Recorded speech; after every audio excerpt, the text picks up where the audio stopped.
નમસ્કાર. ચાલો આજે ભારતના એક બહુ જ મોટા અને મહત્વના રાષ્ટ્રીય અભિયાન વિશે વાત કરીએ.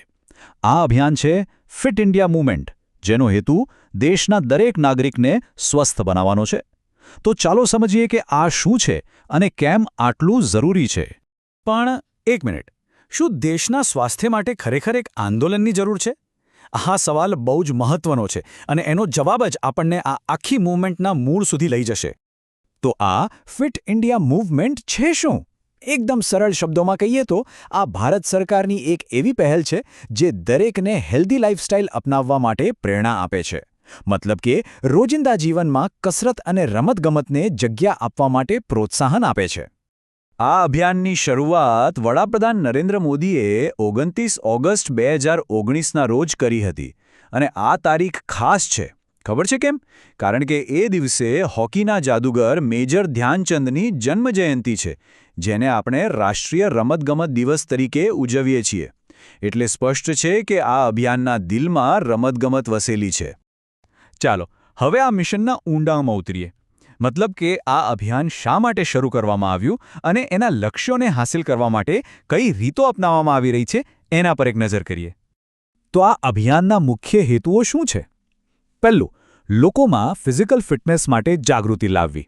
બીજું, યોગ, દોડ, ચાલવા જેવી સિમ્પલ એક્ટિવિટીઝને રોજની આદત બનાવવી. ત્રીજું, શાળાઓ અને કોલેજોથી જ ફિટનેસનું એક કલ્ચર ઊભું કરવો. અને ચોથું, જે આજકાલ બહુ મોટી સમસ્યા છે, ઓબેસિટી અને ડાયાબિટીસ જેવા રોગોને ઘટાડવા. સારું, તો આ બધા મોટા ગોલ્સ તો નક્કી થઈ ગયા, પણ એને હકીકતમાં કેવી રીતે પાર પાડવામાં આવશે? એના માટે કેટલાક ખાસ કાર્યક્રમો બનાવવામાં આવ્યા છે, જે આ આખી મૂવમેન્ટને લોકો સુધી લઈ જાય છે. ચાલો એ જોઈએ.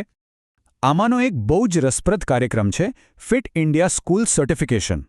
આ સિસ્ટમમાં શું થાય છે કે શાળાઓને ફિટનેસના આધારે રેન્કિંગ અને સર્ટિફિકેટ આપવામાં આવે છે.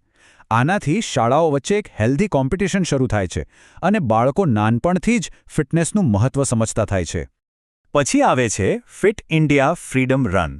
આ એક ખૂબ જ જોરદાર ઇવેન્ટ છે. સ્વતંત્રતા દિવસની આસપાસ આખા દેશમાં આયોજિત આ દોડ દેશભક્તિની ભાવનાને ફિટનેસ સાથે જોડી દે છે અને પરિણામે લાખો લોકો આમાં ભાગ લે છે. અને હા, ફિટનેસ એટલે ખાલી શારીરિક કસરત જ નહીં, માનસિક રીતે પણ ફિટ રહેવું જરૂરી છે. ફિટ ઇન્ડિયા ક્વિઝ બરાબર આ જ કામ કરે છે. તે વિદ્યાર્થીઓમાં રમતગમત અને હેલ્થ વિશેનું જ્ઞાન વધારે છે, જેથી તેમને આ વિષયમાં વધારે રસ પડે. અને હવે એક સૌથી ક્રિએટિવ કાર્યક્રમની વાત, ફિટ ઇન્ડિયા પ્લોગ રન. જરા વિચારો, લોકો જોગિંગ કરી રહ્યા છે અને સાથે સાથે રસ્તા પર પડેલો કચરો પણ ઉપાડી રહ્યા છે. શું અદ્ભુત વિચાર છે નહીં? મતલબ કે પોતાની તંદુરસ્તી પણ સાચવો અને દેશની સ્વચ્છતા પણ. એક કાંકરે બે પક્ષી. સારું, તો હવે આ અભિયાન પાછળની ફિલોસોફી શું છે એ જોઈએ. કોઈ પણ મોટા અભિયાનનું સૂત્ર એની આખી ભાવનાને એક વાક્યમાં કહી દે છે. તો ચાલો જોઈએ કે ફિટ ઇન્ડિયા મૂવમેન્ટનું સૂત્ર શું કહે છે. આ છે એનું મુખ્ય સૂત્ર. Fitness is zero investment with infinite returns. કેટલું પાવરફુલ વાક્ય છે! એ સીધું જ કહે છે કે ફિટ રહેવા માટે કોઈ મોટા ખર્ચની જરૂર નથી, પણ એનાથી જે ફાયદા મળે છે એ તો જીવનભરના અને અમૂલ્ય છે. એનું બીજું સૂત્ર છે સ્વસ્થ નાગરિક, તંદુરસ્ત રાષ્ટ્ર. આ તો એકદમ સ્પષ્ટ છે. આ સૂત્ર એક વ્યક્તિના સ્વાસ્થ્યને સીધું જ દેશના સ્વાસ્થ્ય સાથે જોડી દે છે. અને સાચી વાત છે, જ્યારે દેશના નાગરિકો સ્વસ્થ હશે ત્યારે જ દેશ મજબૂત અને પ્રગતિશીલ બનશે.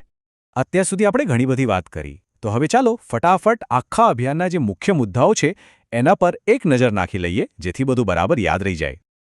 ચાલો એક ક્વિક રીકેપ કરીએ. આ અભિયાન શરૂ ક્યારે થયું? 29 ઓગસ્ટ 2019. કોણે લોન્ચ કર્યું? વડાપ્રધાન નરેન્દ્ર મોદીએ. કયું મંત્રાલય આ બધું સંભાળે છે? યુવા કાર્યક્રમ અને ખેલ મંત્રાલય. અને એનું જોરદાર સૂત્ર? Fitness is zero investment with infinite returns. અને પેલી મજેદાર પ્રવૃત્તિ પ્લોગ રન, એ છે દોડતા દોડતે દેશને સાફ કરવાનું અભિયાન. આટલી વાતો ખાસ યાદ રાખવા જેવી છે. અને અંતે એક વિચારવા જેવો સવાલ, શું આવા મોટા જન આંદોલનો લાંબા ગાળે દેશના નાગરિકોના સ્વાસ્થ્યમાં ખરેખર કોઈ મોટો બદલાવ લાવી શકે છે?